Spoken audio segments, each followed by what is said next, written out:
going to be very much focused on what we believe is a very important debate around quality versus quantity in building an apprenticeship system that can deliver those long-term benefits, not just the short-term gains. At the City Guilds Group, we have a very simple purpose. Everything we do is about skills and jobs, and that is fundamentally about helping people into a job, helping them on the job, and helping them to progress onto the next job. Instead of perhaps focusing on headline-grabbing numbers, we need to remember that apprenticeships only work if they are high-quality, meaningful experiences. And it's no different to the importance of a quality product in business. If you get the quality right, everything else will follow. One of the things I think the system has been facing, well, at least in the last five years, has been constant change. So funding changes, frameworks change, there's a whole pile of raft of things that providers are doing that needs to change. And whilst I believe that change is good, I think we need change and we need to build on what it is that we're doing, and we should be continually striving for improvement and to do things better. Actually, in order to get more people involved in it, we need to make sure there's a period of stability. The young people that were coming to us as a company were not actually fit for purpose. How can you train for the industries that you're asking for these youngsters to go to if you're not in those industries yourself or you don't have that experience? I would say please start opening your doors to the industry, as if you start supplying industry-ready young people to employers, they'll take them.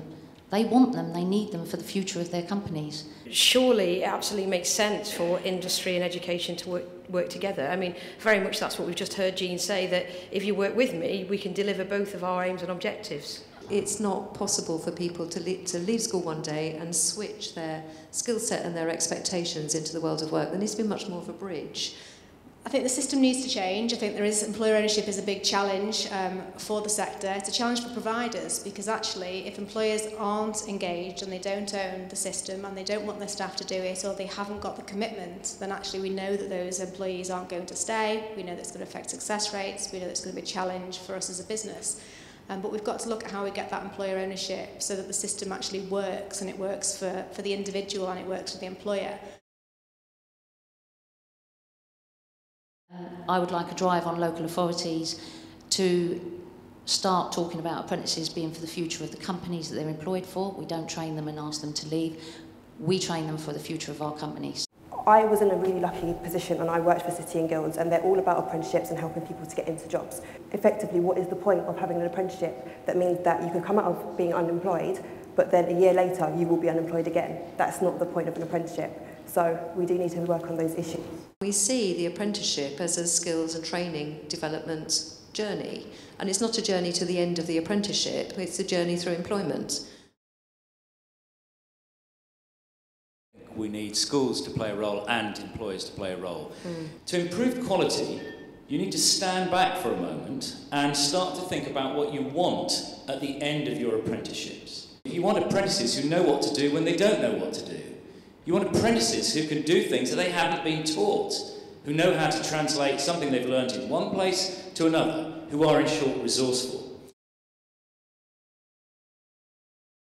So I would like the National Apprenticeship Service to actually get together with the government and start promoting apprenticeships as being the norm that you should be working towards at school to get into employment. I think the best way to promote apprenticeships to other young people is by using your own apprentices. It's great peer-to-peer careers advice, and they're more likely to engage with somebody that's closer to their age. So I'd like to see more employers getting their apprentices to talk to other young people.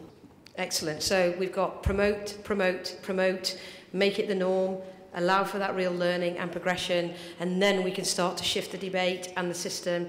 The quality will come, and so will the numbers. Listen, thank you very much, everybody.